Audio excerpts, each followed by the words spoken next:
Rest करने के लिए कम से कम 15 से 20 मिनट रखेंगे। चलिए, जब तक आटा रेस्ट ले रहा है हम स्टफिंग तैयार कर लेते हैं। स्टफिंग तैयार करने के लिए पैन लेंगे, गैस ऑन करेंगे और हमें चाहिए प्याज, महीन महीन कटे अदरक लहसुन और चिकन का कीमा।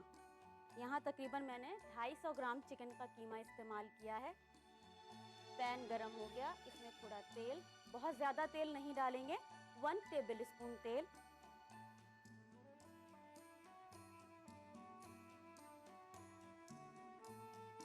इसमें हम डालेंगे प्याज, एक छोटी प्याज बहुत बारीक बारीक काट कर।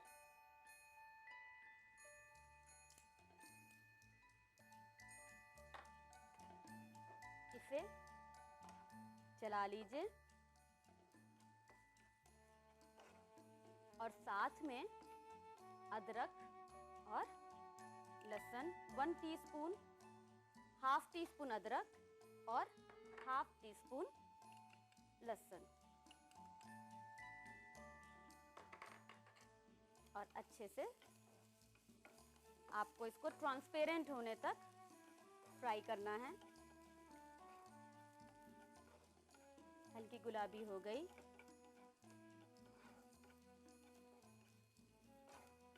अब हम इसमें डालेंगे चिकन का कीमा।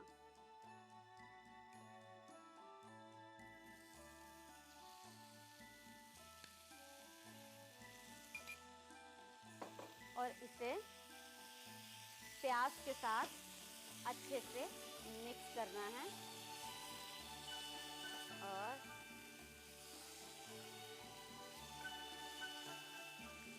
अब हम इसमें डालेंगे नमक 1/4 टीस्पून। आपने आटे में भी नमक डाला है तो नमक देख के डालिएगा। इसके बाद हम लेंगे गरम मसाला पाउडर 1/4 टीस्पून, लाल मिर्च पाउडर 1/4 टीस्पून, काली मिर्च पाउडर 1 चुटकी। मैंने यहाँ जीरे और सौंफ को 1 टीस्पून जीरा, 1 टीस्पून सौंफ को रोस्ट करके ये पाउडर बना लिया है। अब हम इसे डालेंगे हाफ टी स्पून और इसे पहले अच्छे से मिक्स कर लेंगे चिकन के साथ। आपको चिकन के में से जो पानी निकलेगा उसी में ही चिकन को गलाना है, अलग से पानी ऐड नहीं करना है। आपको चलाना है जब तक कि चिकन गल ना जाए।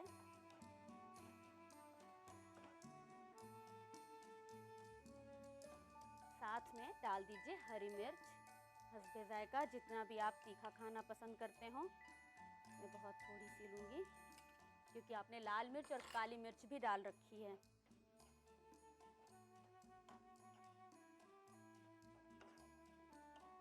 और इसको ऐसे मैश करती रहिए कि चिकन बहुत बड़े बड़े टुकड़ों में ना हो जाए, क्योंकि चिकन के कीमे को जब पैन में डालो तो वो सॉलिड होने लगता है। इस वजह से आपको इसको बीच बीच में से थोड़ा कट करते रहिए कि ये स्टफिंग में अच्छे से फैल जाए। ये अब इसमें डाल दीजिए हरा धनिया महीन महीन काट करके।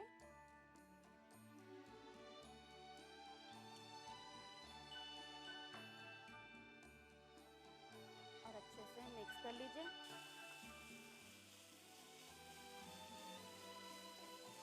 तो देखिए स्टफिंग बिल्कुल ड्राई हो गई है। अब हम गैस ऑफ करके इसे ठंडा करने के लिए रखेंगे, उसके बाद ही पराठे में स्टफ करेंगे। तो लीजिए स्टफिंग ठंडी हो गई। अब हम बनाएंगे पराठा। पराठा के लिए जो मैंने आटे को रेस्ट करने के लिए रखा था वो उठा लेते हैं।